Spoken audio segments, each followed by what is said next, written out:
해화역 시위를 주도했던 모임에서 퇴출된 전 운영진의 주장에 따르면 어린 남아를 동반한 엄마들의 시위 참여를 모임 운영진이 반대한 이유 중 하나가 영유아라 해도 남자는 한남 유충이기 때문이었다고 합니다. 시위를 주도하는 일부 카페가 한국 남자들을 벌레에 비유하며 한남충이라고 하는데 남자 유아들은 그런 한남충이 결국 대유충이라는 겁니다. 약자들의 운동은 결속을 위해 내부적으로 통용되는 속어를 만들기도 합니다. 그런데 이들 커뮤니티의 용어들은 그런 속성을 한참 넘어섭니다. 예를 들어 그런 커뮤니티에서 만든 12한남, 그러니까 12명의 대표적인 한남충들은 세종, 이황, 이순신 같은 역사적 인물부터 김국, 윤봉길, 안중근 같은 독립운동가, 노무현, 박원순, 문재인 같은 인물들이 막나냅니다. 정치인들이야 정책 입장이 달라서 그렇다고 해도 안중근 의사에 두고 손가락에 잘린 병신이라는 식의 조롱 댓글이 줄을 이루는 걸 보면 역사의식의 부재 정도가 아니라 인간 존중의 부재가 드러납니다. 이런 극단적 혐오 정서를 기반으로 한 일부 커뮤니티가 현재 시위 주도의 한 축을 이룬다면 이 문제는 여성계가 나서야 할 문제다. 김원준 생각이었습니다.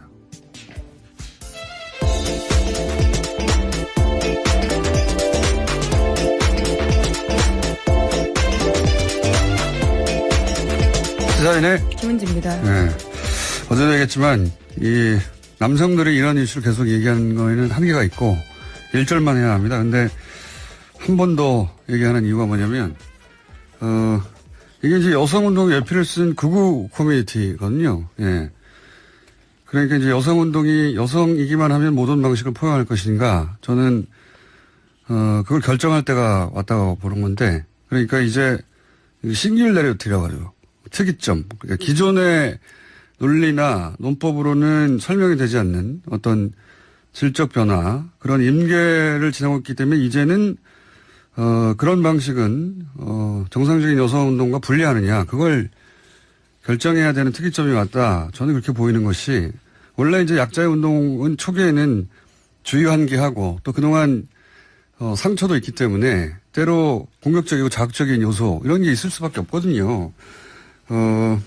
그런데 이제 그 시점을 지나서 그 일부 커뮤니티가 마이크를 쥐게 되는 상황이 왔고, 그 분명히 일부 커뮤니티지만 일부가 주도하는 상황이 되면 이건 이제 결정의 시점이 온 게 아닌가, 제가 보기엔. 극우의 준동이라고 하는 이유는 그 커뮤니티를 보면 요즘 공개되어 있으니까요. 뭐 세종대왕, 이순신, 뭐 김국, 안중근 다 한남충인데 박정희 전 대통령은 한남충이 아닙니다. 예. 그리고 박근혜 전 대통령은 여자라서 탄핵됐다, 이런 주장이 있거든요. 이들 커뮤니티의 주장은. 참 굉장히 위험한 주장인데요. 이게 이제 예를 들어서 지난 탄핵 촛불 집회를 일베에게 맡긴 꼴과 비슷하거든요. 그런 상황이라고 생각하시면 될 것 같고, 그 극우성이 이제 일베를 능가할 수도 있는데, 우리가 일베를 정상적인 운동이나 정상적인 정치 혹은 정상적인 표현의 범주에 넣지 않고, 뭐 예를 들어 취업의 기회도 제한해야 한다고는 사회적 공감대가 있는 것처럼 여성운동 전체 부메랑이 되는 특이점이 지나고 있는 것 같고, 특히 어제 얘기한 것처럼 난민 여성 이슈, 이걸 이제 기존의 냉전과 지역의 어떤 분열 프레임이 그동안 작동해왔는데 그 프레임을 대체하는 소재로 누군가 활용하려고 한다, 그런 노력들이 있다, 뭐 이런 점에서 심각하기 때문에 한 번만 더 얘기했습니다. 근데 이 이슈는 어디까지나 저 같은 남성들이 아니라 저도 한계가 분명하기 때문에 여성계가 해결해야 하는 문제인 것 같다. 예. 커뮤니티를 보면 그런 생각이 듭니다. 잠시. 자, 뉴스. 첫 번째 뉴스는 뭡니까? 네, 국군 기무사령부 뉴스를 집중적으로 전해드리고 있는데요. 이번에는 기무사가 세월호 구조 종결에 압력을 행사하려 한 문건이 나왔습니다. 세월호 발생 4개월이 지난 2014년 8월 달에 나온 건데요. 기무사는 실종자 탐색 구조 종결 시기를 검토해야 한다라는 보고서를 작성했습니다. 구체적인 방법도 제시하고 있는데요. 언론과 SNS에 실종자 가족을 압박하고 여론 주도층의 협조를 받아서 구조 비용이 많다라는 사실을 홍보하라는 겁니다. 뿐만 아니라 잠수사의 애환을 다룬 다큐멘터리나 인터뷰 방식 등을 통해서 홍보하는 방안도 제시하고 있는데요. 이런 식으로 세월호 구조 종결에 압력을 행사하는 문건으로서 가족대책위와 보수단체 간의 TV 토론도 해서 실종자 구조를 빨리 끝내야 한다라는 여론전도 하겠다라는 내용이 있습니다. 두 가지 점에서 인상적인데 하나는 우선 KBS 뉴스가 요즘 아주 폼이 좋습니다. 예, 이건 이제 축구 해설할 때 잘 쓰는 표현인데 폼이 올라왔다. 단독이 많고 내용도 충실하다. 인상적입니다. KBS 뉴스가 이것뿐만 아니라 최근에 질 높은 단독을 많이 내고 있어요. 네, 어제 저녁에도 꽤 많은 단독 뉴스가 나왔습니다. 좀 더 전하기로 하고 또 한 가지는 기무사는 과연 어디까지 했나. 기무사 관련해서 뭐 계엄령 얘기도 계속 나오고 있고 세월호 관련 뉴스도 나오는데 뉴스도 보면 이제 그 참사가 있고 이 가족들이 실종자를 찾는데 이게 군인들이 나서가지고 실종자 찾는 거 빨리 끝내야 한다고. 종결 시기를 정무적으로 검토하면서 실제로 여론전까지 펼치겠다는 내용이 있는 겁니다. 그러니까 그 상식적인 발상으로 도저히 이해가 안 가고 군인들이 왜 대형 참사의 실종자를 찾는 걸 빨리 끝내라고 뒤에서 모략을 한 거 아닙니까? 작전을 세우고. 작전 대상이 지금 그러니까 실종자 가족인 거예요. 네, 그러니까 국민입니다. 피해를 입고 있는 국민을 대상으로요. 이런 식으로 작전을 적에게 펼치듯이 하고 있는 겁니다. 기무사 관련해서 도대체 어디까지 문서가 나올지. 이런 뉴스가 지금 며칠째 이어지고 있는데, 예. 어쨌든 인상적입니다. 기무사 어디까지 할 것인가. 네, 문건 관련된 뉴스 오늘 아침에 또 나왔는데요. 경향신문 보도입니다. 기무사가 2016년 10월 29일에 열렸던 박근혜 퇴진 1차 촛불 집회 이후에 시위대의 청와대 점거 시도, 대통령 하야 탄핵, 대통령 유고로 계엄 상황 발생 등의 시나리오를 대응별로 써서 대외비 문건으로 작성했다라는 건데요. 또 이때 탄핵을 앞두고서 이런 식으로 움직였다는 사실들이 드러난 겁니다. 그러니까 저희가 어제 전해드린 거는 2017년, 예. 3월 심판 직전인데 네. 이 문건은 2016년 10월이에요. 그러니까 1차 촛불 집회를 하자마자 이런 문건을 만들기 시작했다는 거잖아요. 그러니까 처음부터 이런 발상을 했다는 거죠. 처음부터. 예, 촛불 시위가 박근혜 퇴진 1차 촛불 집회 이후에 직후에 이 문건을 만들었다고 하니까 어제 전해드린 거는 뭐 그 탱크가 몇백 대 또는 뭐 총기 사용의 기준 혹은 뭐 병력 배치 뭐 이런 디테일한 종합계획서이고 이건 이제 최종적으로 나온 것 같아요. 근데 이번에 뉴스는 이게 언제 처음 시작됐냐. 2016년 10월 1차 촛불 집회 직후에 이미 친위 구테타에 해당되는 그런 계획을 머릿속에 떠올렸다는 겁니다. 네, 반박근혜만 외쳐도 적으로 상대방을 상정하고 일종의 계엄 선포식 조치 상황까지도 언급했다라고 볼 수 있는 건데요. 정말 끔찍한 일입니다. 이 문건에서 굉장히 또 눈길을 끄는 대목이 뭐냐면 외부 불순 세력에 의한 유고 시의 계엄 상황 예상 이렇게 되어 있거든요. 이 외부 불순 세력이라는 게 굉장히 오래된 표현이죠. 이게 그 외부 불순 세력이 없으면 만들어내는 역사를 가진 이들인데 이렇게 표현한 걸 보면 결국 촛불 집회가 시민들이 아니라 북한이라든가 그런 불순 세력이 만들어내는 상황이 되면 그게 이제 계엄으로 가야 된다. 이런 논법이죠. 네, 하지만 탱크는 모두 다 밑으로 내려왔다라고 하는데요. 어제 전해드렸던 2017년 3월에 검토 문건들을 보면 북한 쪽으로 올라가는 게 아닙니다. 결국 다 국민을 상대로 했다라고 볼 수 없는 거죠. 지금 뭐 외부 불순 세력이니 또 뭐 종북이니 또는 북한의 상황이 걱정되면 탱크를 위로 올려야 되잖아요. 예. 서울 시내로 들어온다는 거 아닙니까? 기무사의 문건 어디까지 갈지 모르겠습니다. 예, 계속 새로운 게 나와서요. 네, 또 관련해서 계엄령 검토 문건을 작성했던 건 한민구 당시 국방장관의 지시였다라는 증언이 나왔다고요. 어제 저녁 SBS가 보도하기도 했습니다. 군고위 관계자의 말을 인용해서 한 건데요. 다만 어떤 경위로 최초 지시가 이뤄졌고 실제 작전 준비용인지 단순 검토용인지는 충분하게 밝혀지지 않은 상태다라고. 이게 무슨 구분이 있습니까? 사실 이런 발상을 하고 구체적 계획서를 세우는 그 자체로 이미 범죄적인데 국방장관이 혼자서 계엄령을 구상한다. 이건 저는 말이 안 된다고 보고요. 한민구 당시 국방장관이 이런 문건을 작성하라고 했다면 국방장관에게 그걸 지시한 사람, 그 사람을 찾아야 되는 거죠. 예. 그런데 이제 지금 뭐 보수야당에서는 왜 갑자기 이런 문건이 나오냐. 네, 김성태 대표 대응은 이런 이야기까지 했습니다. 난데없이 한꺼번에 쏟아져 나온 배경에 대해서 오히려 밝혀야 된다는 주장을 하고 있는 건데요. 이게 이런 거예요. 작물이 나왔는데, 그러면 범죄가 언제 이루어졌지? 도둑은 누구지? 이렇게 가야 되는 걸, 왜 지금 작물이 나오냐 이렇게 묻는 거거든요. 예. 네, 심지어 구태타 흔적도 없는데 적폐몰이하고 있다라면서 반발하고 있는 건데요. 구태타 흔적이 문건인 겁니다. 예. 네, 소문이 아니라 문건으로 나온 사실들입니다. 문건도 한두 개가 아닌 상황인 건데요. 총리를 언제 사용할 것인가 그리고 뭐 시참여자를 어떻게 처벌할 것이고 방송국은 어떻게 장악하며 부처는 어떻게 장악할 것인가 다 나왔잖아요. 예. 김은지 기자는 체포, 저는 실종됐을 거라고 봅니다. 자, 하여튼 끔찍한 상상인데 이게 왜 문건이 나왔냐고 따질 일이 아니죠. 네, 탄핵이 기각됐다면 정말 가능했을 일일 수도 있기 때문에요. 예, 상상만으로 끝나지 않았을 것 같습니다. 그러니까요. 예, 실행을 예정한 문건이 나왔는데 실제 이루어지지 않았냐는 말로 이게 어떻게 다 희석이 됩니까? 말이 안 되는 거죠. 이런 발상을 하고 지시를 하고 문건을 만들었다는 자체가 실행을 목표로 한 거기 때문에 저는 그 국정조사 수준에서 최소한 국정조사 그리고 나가서 뭐 특검을 하더라도 명명백백히 이 명령 라인에 있었던 사람 다 책임을 물어야 된다고 좀 봅니다. 그래야 그런 사람을 처벌해 다시는 이런 문건조차 이런 발상조차 안 하는 거죠.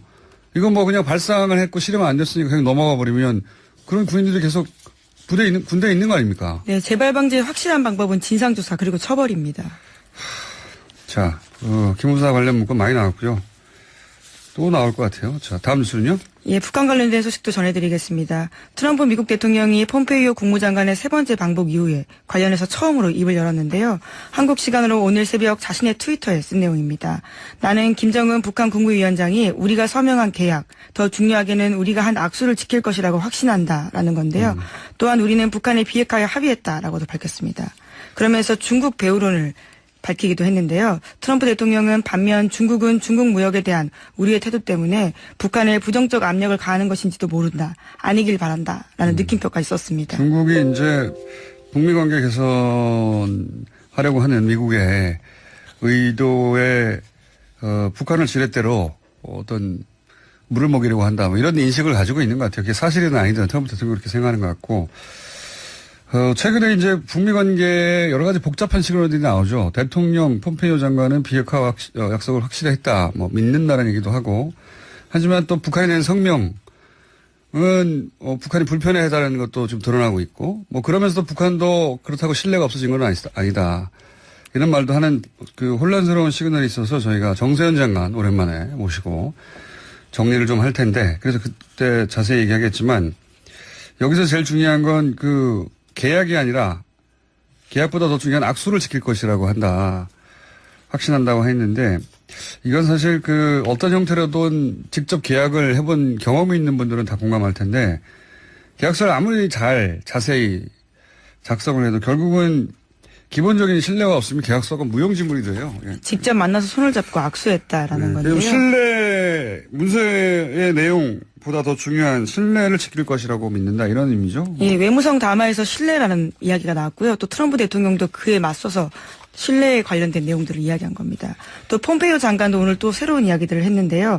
가야 할 길은 멀지만 솔직히 말해 김정은 위원장이 트럼프 대통령에게 직접 한 약속은 여전할 뿐만 아니라 더욱 강화됐다라는 이야기를 했는데요. 그러면서 강도 같다라고 비난한 배경에 대해서 기자들이 묻자 언론 보도가 부정적인 것만 너무나 발현되고 있다는 식이 지적됐습니다. 우리 조정동에도 마찬가지고 그럼에도 불구하고 트럼프 대통령에 대한 신뢰는 여전하다. 이런 건 빼버리는 거죠. 예, 네, 아프가니스탄 가서 이렇게까지 이야기했습니다. 왜냐하면 전 세계 어딜 가도 그걸 묻기 때문에 예, 지금은 시그널이 여러 가지 복합적으로 나왔는데 예, 판을 깨지는 않겠지만 디테일한 협상 과정에서 우리도 지금 불만족스러운 부분이 있다. 뭐 이런 메시지를 지금 안 된다. 예. 이렇게만 해서 그걸로 이제 미국에서도 트럼프 대통령을 공격하고, 우리 남쪽에서도 이제 이 틀이 깨진다. 북한 봐라. 역시 못 믿는다. 이런 쪽으로 몰고 가는 사람들이 있죠.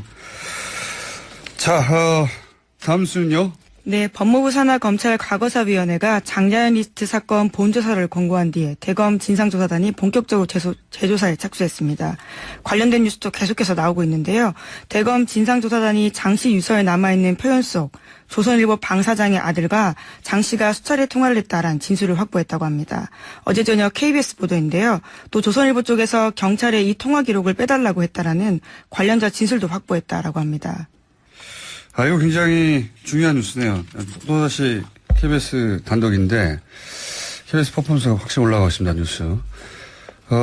그동안 이제 그 조선일보 당사장이라고 장자연 씨가 문건에 쓴 것은 오해다 또는 정확하게 조선일보의 사장이 누군지 몰라서 그랬다 이런 식의 해명으로 넘어갔고 그리고 거기 이제 그 일가족 일원이죠. 예, 아들 부부는 본인 주장으로는 그 자리에 늦게 갔고 바로 나왔고 장자연 씨가 누군지도 모르고 먼저 나갔다라고 진술을 했다고 합니다. 그러니까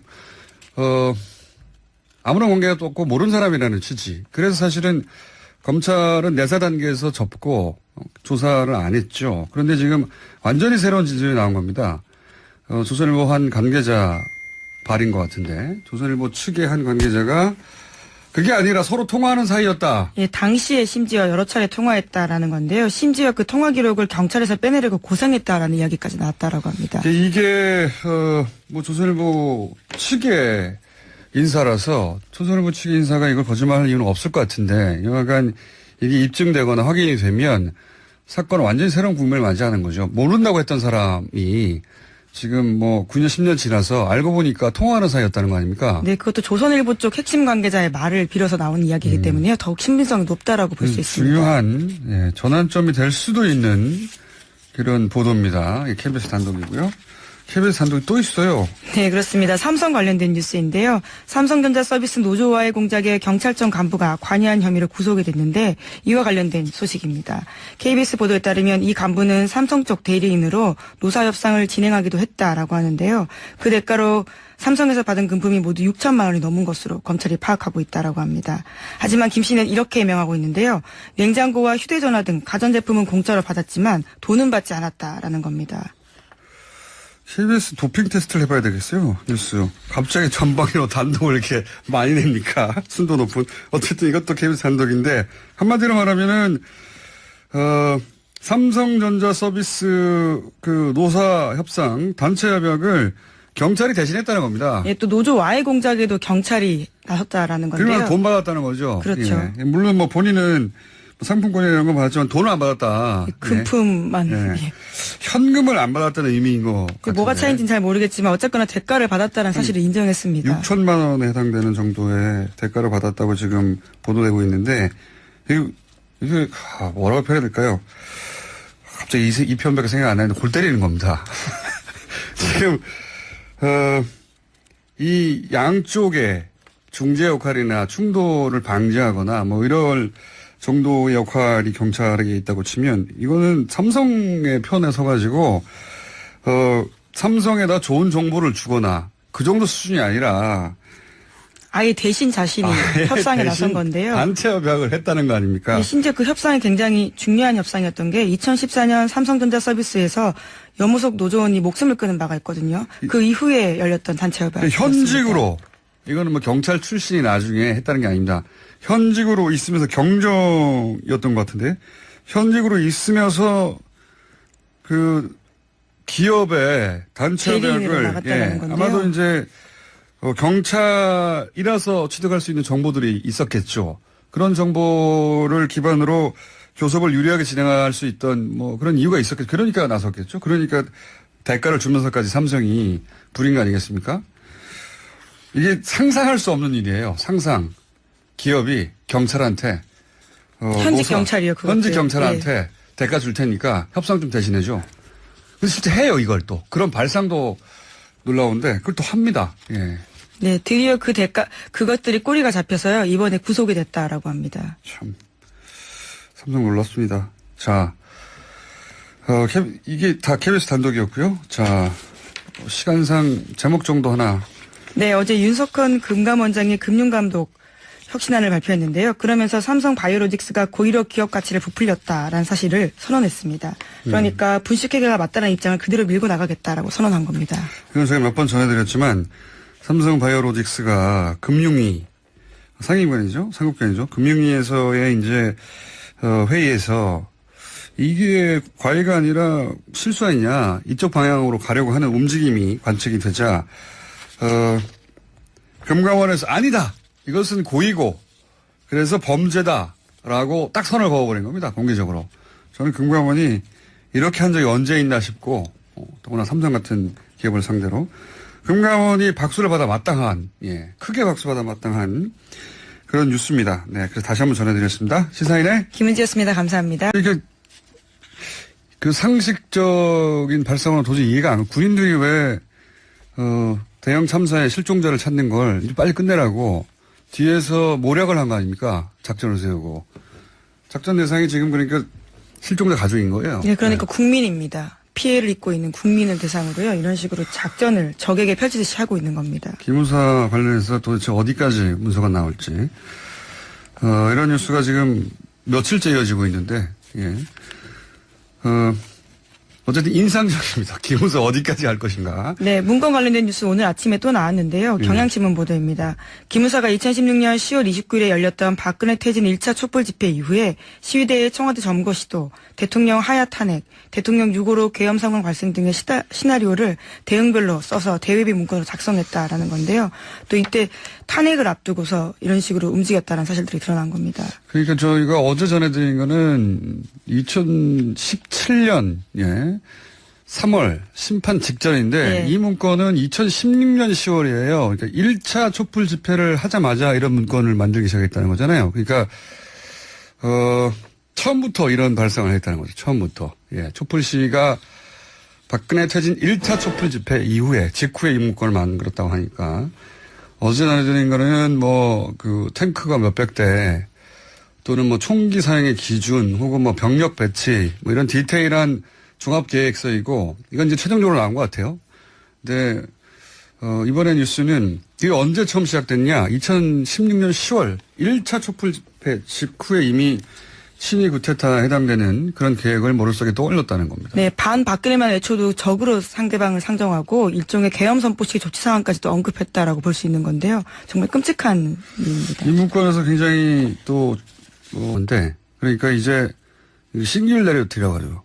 특이점. 그러니까 기존의 논리나 논법으로는 설명이 되지 않는 어떤 질적 변화 그런 임계를 지나왔기 때문에 이제는 그런 방식은 정상적인 여성운동과 분리하느냐 그걸 결정해야 되는 특이점이 왔다. 저는 그렇게 보이는 것이 원래 이제 약자의 운동은 초기에는 주의환기하고 또 그동안 상처도 있기 때문에 때로 공격적이고 자극적인 요소 이런 게 있을 수밖에 없거든요. 그런데 이제 그 시점을 지나서 그 일부 커뮤니티가 마이크를 쥐게 되는 상황이 왔고 그 분명히 일부 커뮤니티지만 일부가 주도하는 상황이 되면 이건 이제 결정의 시점이 온 게 아닌가 제가 보기엔 극우의 준동이라고 하는 이유는 그 커뮤니티를 보면 요즘 공개되어 있으니까요. 뭐 세종대왕, 이순신, 뭐 김구, 안중근 다 한남측인데 박정희 전 대통령은 한남측이 아닙니다. 예. 그리고 박근혜 전 대통령은 여자라서 탄핵됐다 이런 주장이 있거든요. 이들 커뮤니티의 글쎄요, 주장은 참 굉장히 위험한 주장인데요. 이게 이제 예를 들어서 지난 탄핵 촛불 집회를 일베에게 맡긴 꼴과 비슷하거든요. 그런 상황이라고 생각하시면 될 것 같고 그 극우성이 이제 일베를 능가할 수준인데 우리가 일베를 정상적인 운동이나 정상적인 정치 혹은 정상적인 표현의 범죄에 넣지 않고 뭐 예를 들어 취업의 기회도 제한해야 한다고는 사회적 공감대가 있는 것처럼 여성운동 전체 부메랑이 되는 특이점이 지나고 있는 것 같고 특히 어제 얘기한 것처럼 난민 여성 이슈 이걸 이제 기존의 냉전과 지역의 어떤 분열 프레임이 그동안 작동해왔는데 그 프레임을 대체하는 소재로 누군가 활용하려고 한다. 그런 노력, 눈길을 끄는 대목이 뭐냐면 외부 불순 세력에 의한 유고 시의 계엄 상황 예상 이렇게 돼 있거든요. 이 외부 불순 세력이라는 게 굉장히 오래된 표현이죠. 이게 그 외부 불순 세력이 없으면 만들어내는 역사를 가진 이들인데 이렇게 표현을 한 걸 보면 결국 촛불 집회가 시민들이 아니라 북한이라든가 그런 불순 세력이 만들어내는 상황이 되면 그게 이제 계엄으로 가야 된다. 이런 논법이죠. 네, 하지만 탱크는 모두 다 밑으로 내려왔다라고 하는데요. 어제 전해드렸던 2017년 3월에 검토 문건들을 보면 북한 쪽으로 올라가는 게 아닙니다. 결국 네. 다 국민을 상대로 했다라고 볼 수 없는 그러니까요. 거죠. 지금 뭐 외부 불순 세력이니 또 뭐 종북이니 또는 북한의 상황이 걱정되면 탱크를 위로 올려야 되잖아요. 예. 서울 시내로 들어온다는 거 아닙니까? 기무사의 문건이 어디가 갈지 모르겠습니다. 예, 계속 새로운 게 나와서요. 예, 또 관련해서 계엄령 검토 문건을 작성했던 건 한민구 당시 국방장관의 지시였다라는 증언이 나왔다고요. 어제 저녁 SBS가 보도하기도 했습니다. 군고위 관계자의 말을 인용해서 한 건데요. 다만 어떤 경위로 최초 지시가 이뤄졌고 실제 작전 준비용인지 단순 검토용인지는 충분하게 밝혀지지 않은 상태다라고. 이게 무슨 구분이 있습니까? 사실 이런 발생을 하고 구체적 계획서를 세우는 그 자체로 이미 범죄적인데 예. 국방장관이 혼자서 계엄령을 구상한다. 이건 저는 말이 안 된다고 보고요. 한민구 당시 국방장관이 이런 문건을 작성하라고 했다면 국방장관에게 그걸 지시한 사람, 그 사람을 찾아야 되는 거죠. 예. 그런데 이제 지금 뭐 보수야당에서는 왜 갑자기 이런 문건이 나오냐. 예. 네, 김성태 대표 대응은 이런 이야기까지 했습니다. 난데없이 한꺼번에 쏟아져 나온 배경에 대해서 오히려 밝혀야 된다는 주장을 하고 있는 건데요.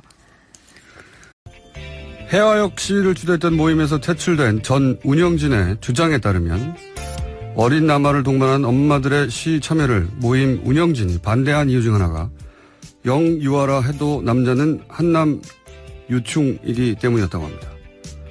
시위를 주도하는 일부 카페가 한국 남자들을 벌레에 비유하며 한남충이라고 하는데 남자 유아들은 그런 한남충이 결국 대유충이라는 겁니다.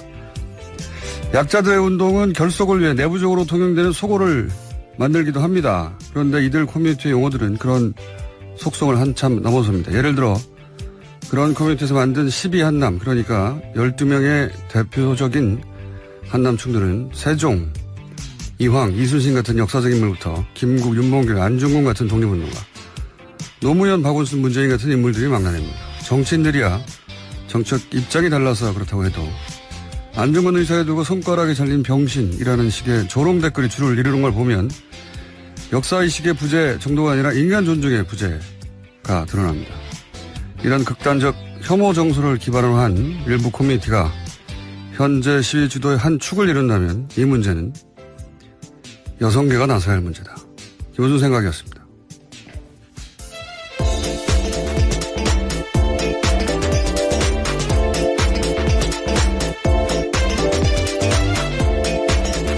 시사인의 김은지입니다. 네. 어제도 얘기했지만 이 남성들이 이런 이슈를 계속 얘기하는 거에는 한계가 있고 1절만 해야 합니다. 근데 한 번 더 얘기하는 이유가 뭐냐면 이게 이제 여성운동 예피를 쓴 극우 커뮤니티거든요. 예. 그러니까 이제 여성운동이 여성이기만 하면 모든 방식을 포용할 것인가. 저는 그걸 결정할 때가 왔다고 보는 것들이 있다. 뭐 이런 점에서 심각하기 때문에 한 번만 더 얘기했습니다. 근데 이 이슈는 어디까지나 저 같은 남성들이 아니라 저도 한계가 분명하기 때문에 여성계가 해결해야 하는 문제인 것 같다. 예. 커뮤니티를 보면 그런 생각이 듭니다. 잠시만. 자, 뉴스. 첫 번째 뉴스는 뭡니까? 네, 국군 기무사령부 뉴스를 집중적으로 전해드리고 있는데요. 이번에는 기무사가 세월호 구조 종결에 압력을 행사하려 한 문건이 나왔습니다. 세월호 발생 4개월이 지난 2014년 8월 달에 나온 건데요. 기무사는 실종자 탐색 구조 종결 시기를 검토해야 한다라는 보고서를 작성했습니다. 구체적인 방법도 제시하고 있는데요. 언론과 SNS에 실종자 가족을 압박하고 여론 주도층의 협조를 받아서 구조 비용이 많다라는 사실을 홍보하라는 겁니다. 뿐만 아니라 잠수사의 애환을 다룬 다큐멘터리나 인터뷰 방식 등을 통해서 홍보하는 방안도 제시하고 있는데요. 이런 식으로 세월호 구조 종결에 압력을 행사하는 문건으로서 가족대책위와 보수단체 간의 TV 토론도 해서 실종자 구조를 빨리 끝내야 한다는 여론전도 하겠다라는 내용이 있습니다. 두 가지 점에서 인상적인데 하나는 우선 KBS 뉴스가 요즘 아주 폼이 좋습니다. 예, 이건 이제 축구 해설할 때 잘 쓰는 표현인데 폼이 올라왔다. 단독이 많고 내용도 충실하다. 인상적입니다. KBS 뉴스가 이것뿐만 아니라 최근에 질 높은 단독을 많이 내고 있어요. 네, 어제 저녁에도 꽤 많은 단독 뉴스가 나왔습니다. 좀 더 전하기로 하고 또 한 가지는 기무사는 과연 어디까지 했나. 기무사 관련해서 뭐 계엄령 얘기도 계속 나오고 있고 세월호 관련 뉴스도 나오는데 이 뉴스도 보면 이제 그 참사가 있고 유가족들이 실종자를 찾는데 이게 군인들이 나서가지고 그 실종자 찾는 거 빨리 끝내야 한다고. 종결 시기를 정무적으로 검토하면서 실제로 여론전까지 펼치겠다는 내용이 있는 겁니다.